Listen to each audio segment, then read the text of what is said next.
This is the NTD conducting the launch. Status check. Are you ready to do this? Ready to do it. All right. Let's go. We have go for main engine start. 3, 2, 1. Solid motor ignition and liftoff.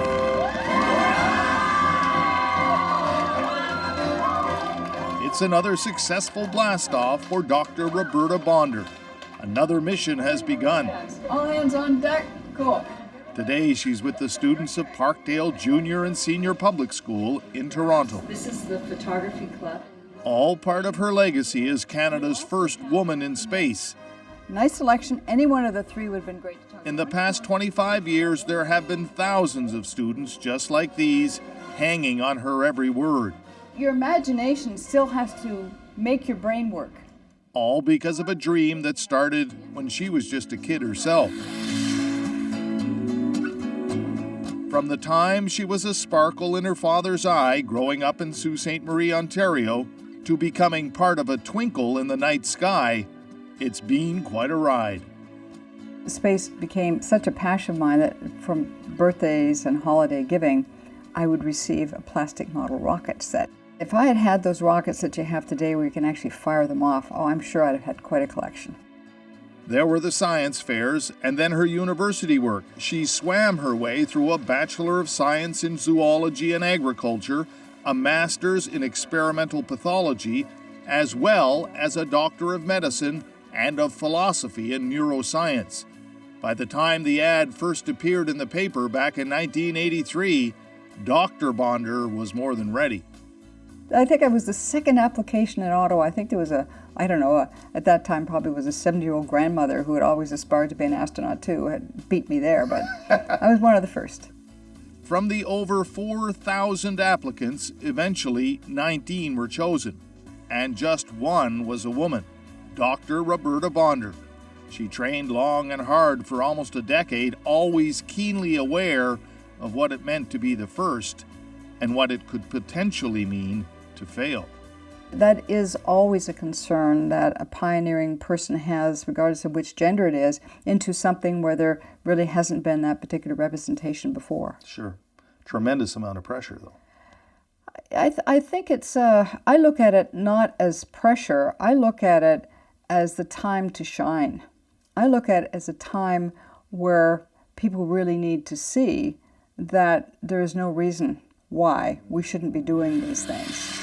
And doing it she was on January 22nd, 1992, which dawned the most beautiful of days. And when she looked up on her way to the launch pad to hear and see CBC reporter Eve Savory, the excitement of the moment hit her. She had the Canadian flag, and she had a small Girl Guides of Canada flag, the trefoil, that she had in one hand over the end of it, and that just set me off. It was great. Yeah, you were beaming.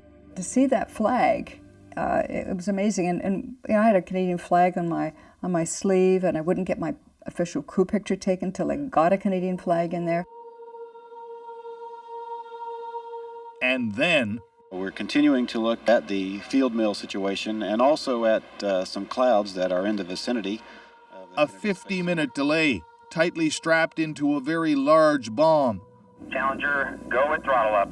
With shades of what happened to Challenger almost 6 years ago to the day before dancing in her head. Did that slip in your mind? Challenger absolutely did.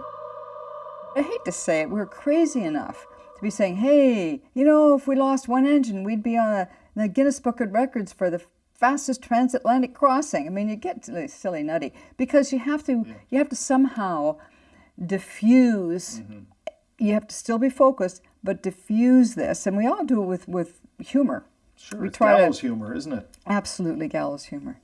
3, 2, 1, 0, and liftoff of the Space Shuttle Discovery. When we went through that 2 minutes and 6 seconds when the solids were on, it was a time when the whole thing shakes unbelievably, and it was that time that I really realized how rudimentary this thing was. It was a tin can and we were in the middle of it. The whole thing's shaking and you can hardly hear anything. I mean, the sound of the solid fuel bursting and everything behind, and the acceleration force increasing and increasing and increasing. Discovery Houston, you are go at throttle up.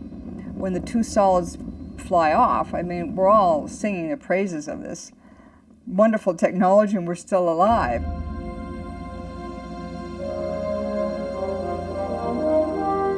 At close to 28,000 kilometers an hour, astronaut Bondar could watch a sunrise every 45 minutes, and in 8 days, 1 hour, 14 minutes, and 44 seconds, travel almost 5 million kilometers. Space Lab. Go ahead, Space Lab. Their mission was to explore the effects weightlessness impacted on living organisms, including themselves. Being in microgravity and having all the fluids float back up to the heart, back up to the head, I mean, you get a very distended face. So you get a great facelift. You get these skinny bird legs. Cellulite disappears. I mean, there's all kinds of changes in the way fluid is distributed in the body. I think I need to go to space. All kidding aside, working in the International Microgravity Laboratory was complicated, important work. But it wasn't all work. Dr. Bondar, an accomplished photographer, did take the time to capture some stunning views from space.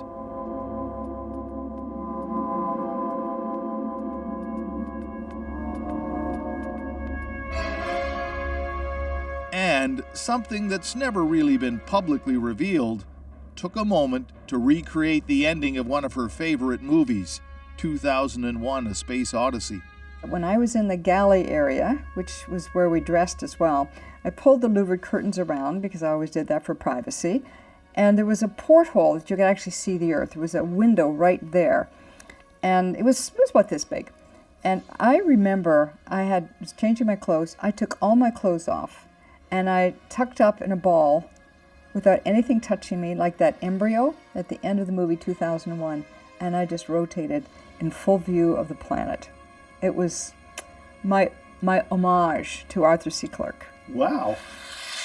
I've always liked this panoramic format because it really reminds me of looking out the window.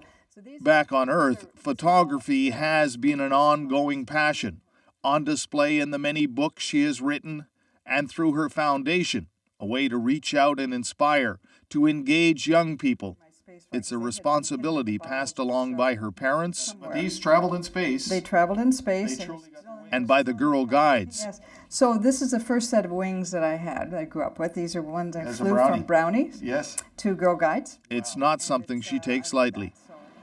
There are now 6 schools named after her. She was the first astronaut to have a star on Canada's Walk of Fame.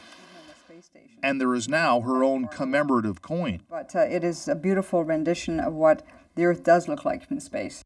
I'll flip you for it. And sometimes, all it takes is a simple question in a crowded gymnasium to remind her how privileged she has been. I was in my blue flight suit on the stage, and this little girl comes up to the microphone. It was in the winter, and she has her boots on, her coat, and she's cranking down the microphone. And she says, "Tell me, Dr. Bondar." And I thought, no, what's she going to do? She says, "Tell me, Dr. Bondar, what's it like to be loved by everybody?"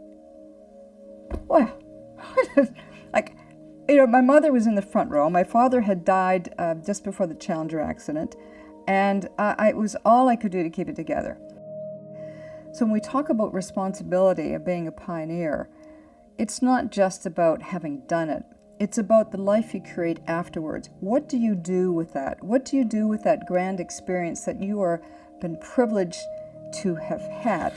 Have you got a picture up here? Which leads to this morning. Every student is given their moment to shine. Hey, Rosa. Round of applause, Rosa. Through the Roberta Bondar Foundation, this school was equipped with cameras and a challenge. Reflect the world around you through the lens. Become inspired by your environment, just like she was. This just brings us right into here. So just ask 13-year-old Farouz Zamaluddin. She's a woman of many talents. An inspiration. Yeah. I look up to her like almost every day. Or Akira Nasokamer. So you're into this now? Yeah. How about being an astronaut? I don't know. I think that'll be too hard for me. That's a little bit out in space. Yeah. 1, 2, 3. Great. None of these kids were even born when Space Shuttle Discovery blasted off with Canada's first female astronaut. Awesome. Perfect. You're the leading lines. 25 years later, she too gets inspired. It's wonderful. I just love that energy. And it's focused on them. I hate to use that word, but really, it's all about their photography. It's about their life and this moment in their life. Even a journalist can find themselves being caught up in the excitement, especially when an astronaut insists on this. I like it. It's not, there. So yeah, that's cool, man. Yes, So we should have a picture taken like that. As long as we don't have to do it up. So I have a Bondar button for each of you. Another successful mission for Canada's first woman in space. Red Sharon, CBC News, Toronto.